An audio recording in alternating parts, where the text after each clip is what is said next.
Bonjour chers amis, je voudrais partager une courte méditation que j'ai intitulée « Le confinement de la famille de Noé ». Un récit indélébile que nous trouvons dans la Genèse. Une famille de 8 personnes fut confinée dans un bateau pour une durée de plus ou moins une année. Que s'est-il donc passé pour en arriver là? Pourquoi l'ancien monde a-t-il été détruit de cette manière-là? Il y a un virus bien plus dévastateur que le coronavirus. Ce virus provoque la mort éternelle. Voici ce qui est écrit. Aux yeux de Dieu, les hommes s'étaient corrompus et avaient rempli la terre d'actes de violence. Dieu observait ce qui se passait sur la terre. C'est assez intéressant. Dieu observait ce qui se passait sur la terre. Et il vit que le monde était corrompu, car toute l'humanité suivait la voie du mal. Alors Dieu dit à Noé, « J'ai décidé de mettre fin à l'existence de toutes les créatures, car, à cause des hommes, la terre est remplie d'actes de violence. Je vais les détruire ainsi que la terre. Mais toi, construis un bateau en bois résineux. » Le péché s'était tellement répandu dans le monde alors que Dieu avait l'intention de l'épurer. Dieu avait décidé de choisir Noé et sa famille pour commencer un monde nouveau. Noé avait 3 fils qui étaient mariés, donc en tout, 8 personnes allaient être gardées, allaient être graciées. Dieu révéla son plan à Noé, qui crut Dieu sur parole et commença la construction d'un grand bateau de plus de 150 mètres de long et de plus de 20 mètres de large. Il y avait 3 étages à ce bateau et une seule porte taillée dans le flanc du bateau. Nous ne savons pas exactement le nombre de personnes qui vécurent à cette époque-là. Mais nous savons que les gens de cette époque vivaient jusqu'à 900 ans. Difficile à croire, mais c'est ainsi. Par exemple, Noé, lorsqu'il entra dans l'arche, dans le bateau, avait 600 ans. Donc, à part 8 personnes, tous sont morts dans l'eau du déluge.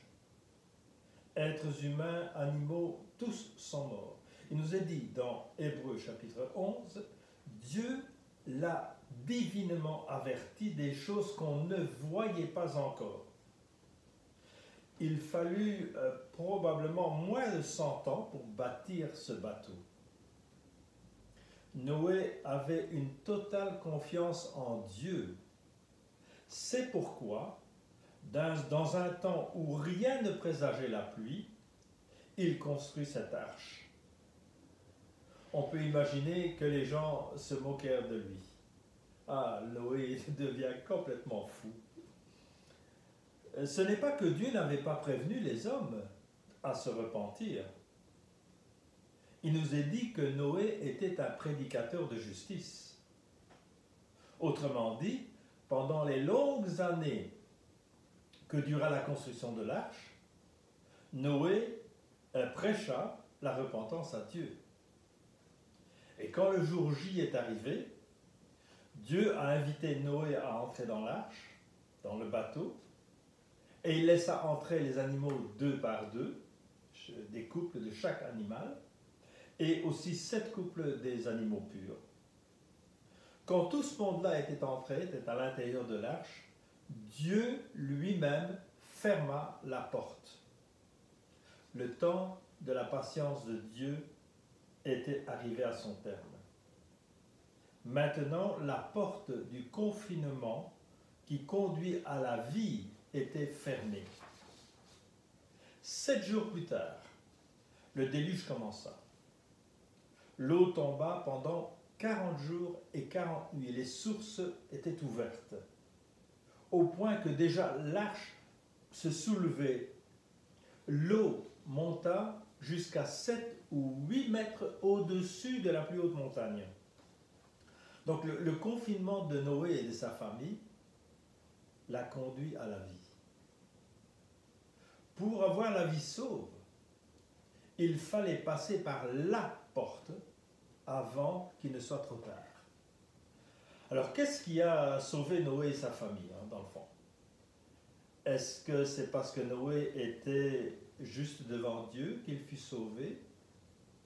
Non, je ne crois pas, car il était un homme, il était pécheur comme tous les hommes, même si il faisait de son mieux pour ne pas pécher, pour vénérer Dieu. Était-ce parce qu'il a construit l'arche? Oui et non. Car il aurait très bien pu construire l'arche et ne pas y entrer. La construction du bateau, son obéissance, avait pour moteur sa foi. C'est parce qu'il croyait Dieu qu'il lui a obéi. Dans Hébreux chapitre 11, il nous est dit, par la foi, Noé a construit un bateau pour sauver sa famille. Je répète, par la foi, Noé a construit un bateau pour sauver sa famille.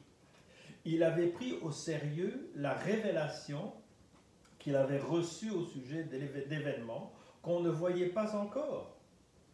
En agissant ainsi, il a condamné le monde et Dieu lui accorda d'être déclaré juste.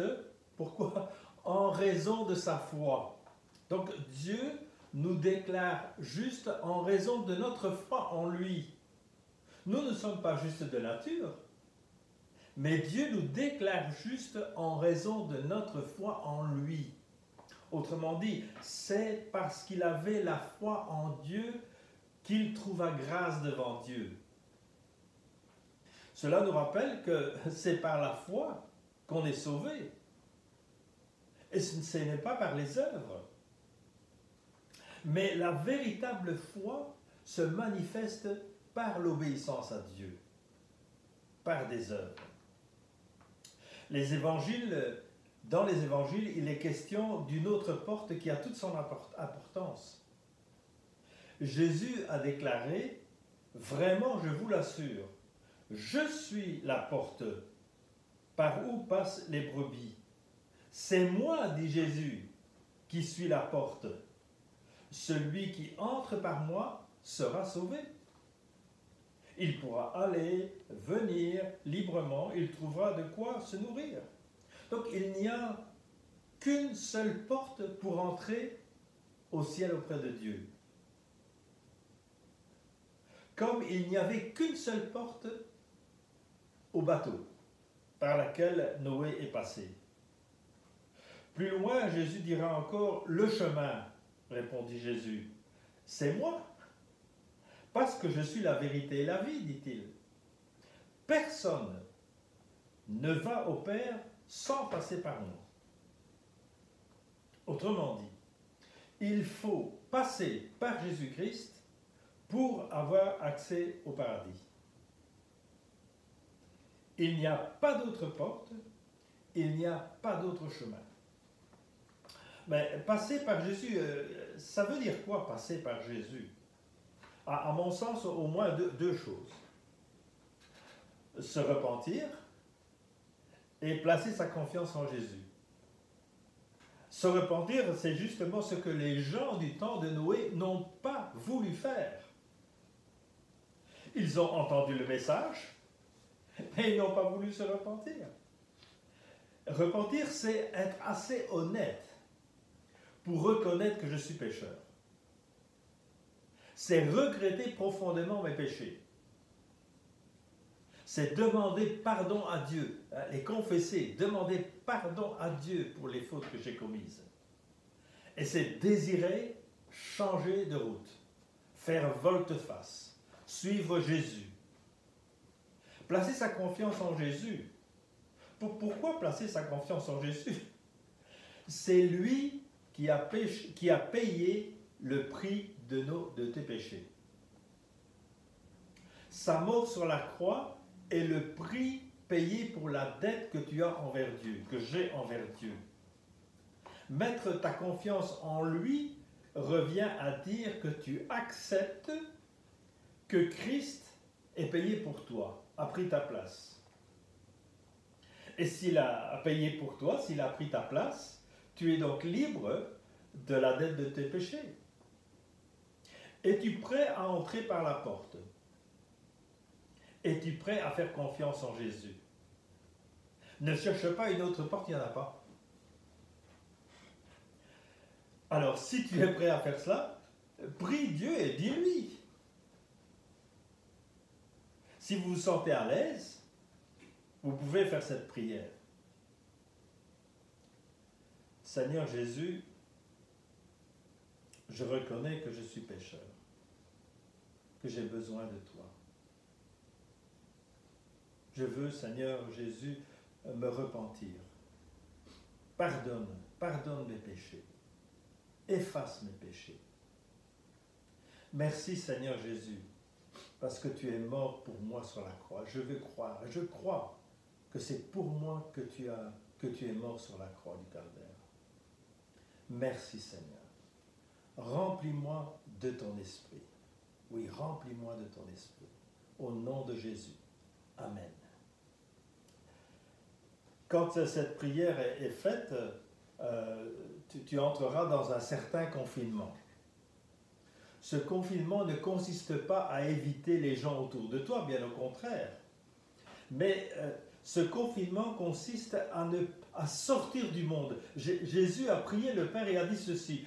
Père, je ne te demande pas de les retirer du monde, mais de les préserver du mal. Donc ce confinement, c'est se garder du monde, c'est ne pas laisser entrer le monde en soi. Alors pour reprendre l'exemple du bateau, tant que le bateau est sur l'eau, pas de problème. Mais une fois que l'eau entre dans le bateau, alors attention. Donc le confinement, c'est vraiment de se garder du mal. Que le Seigneur vous bénisse.